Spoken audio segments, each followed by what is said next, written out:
Kingda Ka at Six Flags Great Adventure is the world's tallest roller coaster and the fastest roller coaster in the Western Hemisphere.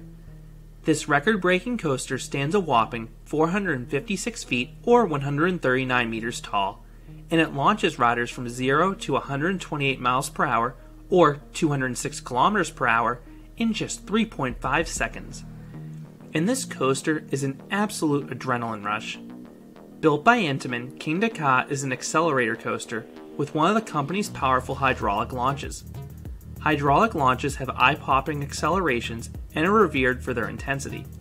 Kingda Ka has a simple layout: launch, top hat, speed hill, brakes. Launch to brake run, Kingda Ka is just over 20 seconds in duration.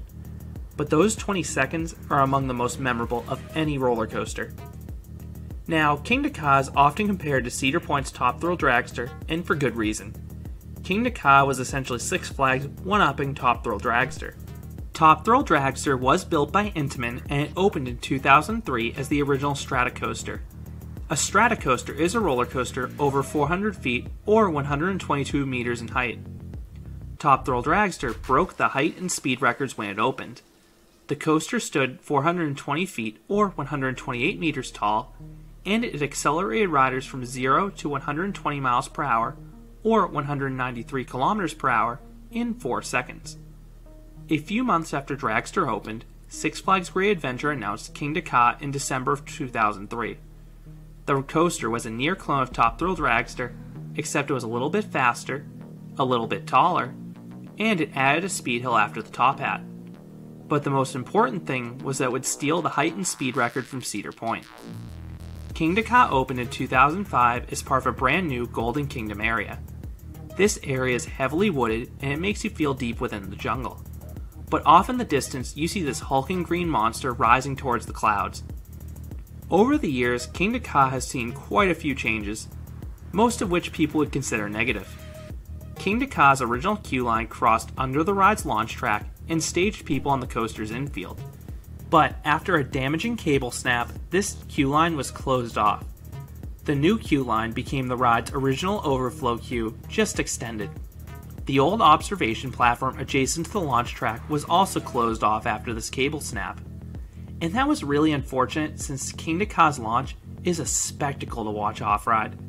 Just look at how Red Force at Ferrariland and Top Thrill Dragster at Cedar Point have bleachers for people to watch this ride operate.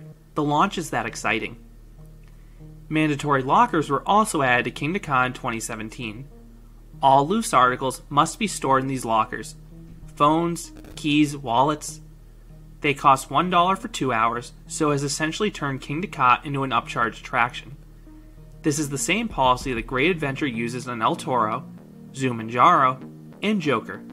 It's annoying for sure, but at this point I'm used to it. But the biggest change was Zoom and Jarrow being added to the Kingda Ka structure in 2014. While it seemed really cool at the time to add the world's tallest drop tower onto the world's tallest roller coaster, it had an unintended consequence. The state of New Jersey would not allow Kingda Ka and Zoom and Jarrow to operate simultaneously.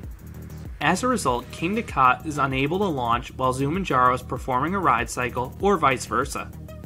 This eats into the number of trains Kingda Ka could launch each hour. When Kingda Ka opened, it had a dual load platform to increase the ride's hourly capacity. But Kingda Ka no longer uses this setup. Zoom and Jarrow limited Kingda Ka's launches per hour to the point that only one side was needed.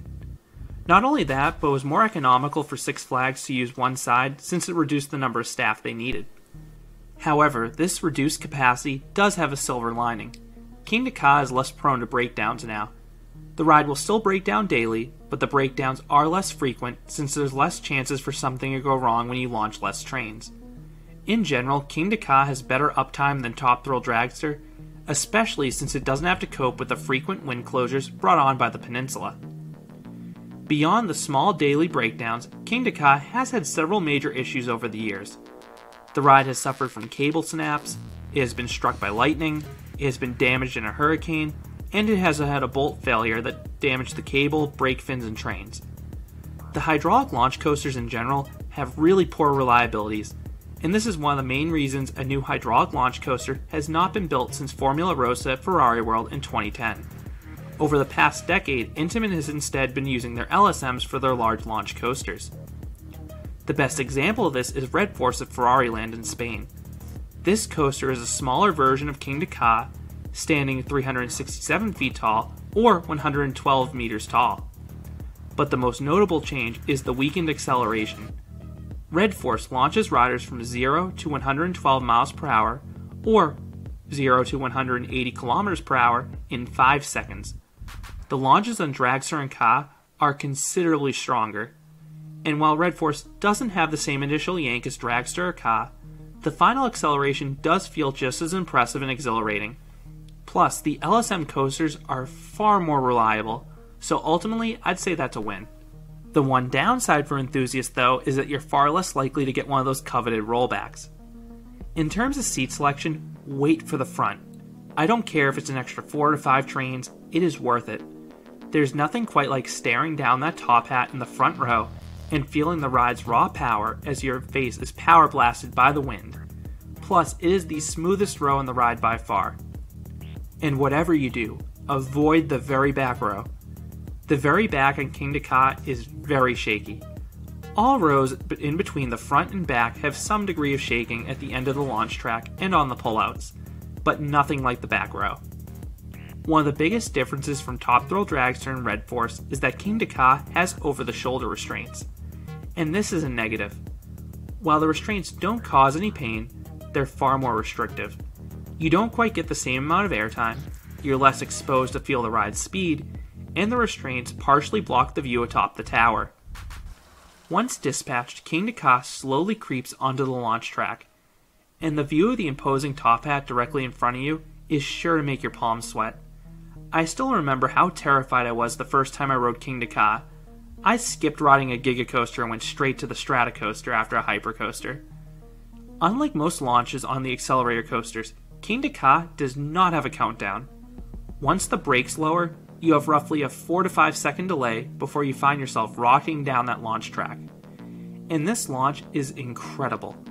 It's not only one of the best launches in the world, but it's also one of the best elements on any coaster.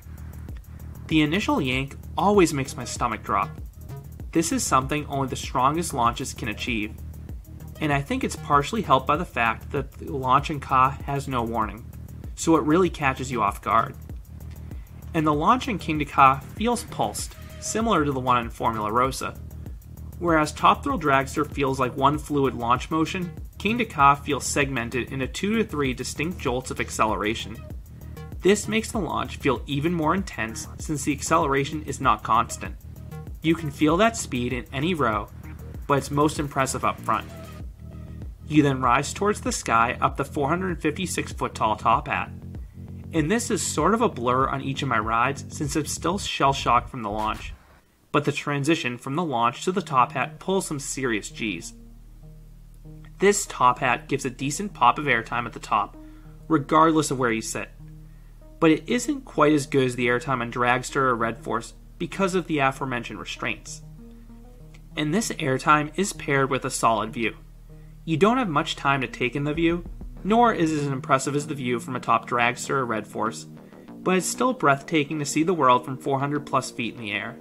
Cars look like crumbs when you're that high in the air. Now let's talk about the drop. This is another disadvantage for Kingda Ka. Kingda Ka has a trim brake atop the top hat. Because Dragster was so prone to rolling back, Intamin decided to launch Kingda Ka faster and then trim the train over the top. However, Six Flags decided to dial back the launch speed since it was cheaper to operate Ka in that manner. But the trim brake is still there. So you are grabbed before descending down the 270 degree, 418 foot drop. This takes away the airtime you get in the back row on Dragster or Red Force. Thankfully, the rapid twist still gives some excellent laterals on the way down. The pullout from this monstrous drop is extremely forceful. Just look at how fast you're going. This usually causes me to start graying out in most of my rides. That's followed by the 129 foot tall speed hill. This hill looks small compared to the gargantuan top hat, but it's taller than all but 4 coasters in the entire park.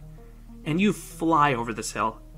However, this hill is so gradual that you don't get much airtime. At best, you get an itty bitty pop of floater airtime. And then you hit the brake run, ending one of the best pure adrenaline rushes in the world. One of the biggest questions will be how I compare this to the other accelerator coasters, particularly Top Thrill Dragster and Red Force. I think Kingda Ka is the most intense of all three. The pulsed hydraulic launch gives it the edge in that department. However, I prefer both Red Force and Top Thrill Dragster to Kingda Ka. While those coasters do have weaker launches, the sense of speed is still fantastic on those rides. And what gives those rides the edge are the lap bar restraints, providing more freedom, the better views over the top hat, the superior drops due to the absence of a trim, and the smoother rides if you sit anywhere but the front. That being said, Kingda Ka is still a great ride. So what would I rate it? I would give this coaster an 8.5 out of 10. The ride is short, but oh so sweet.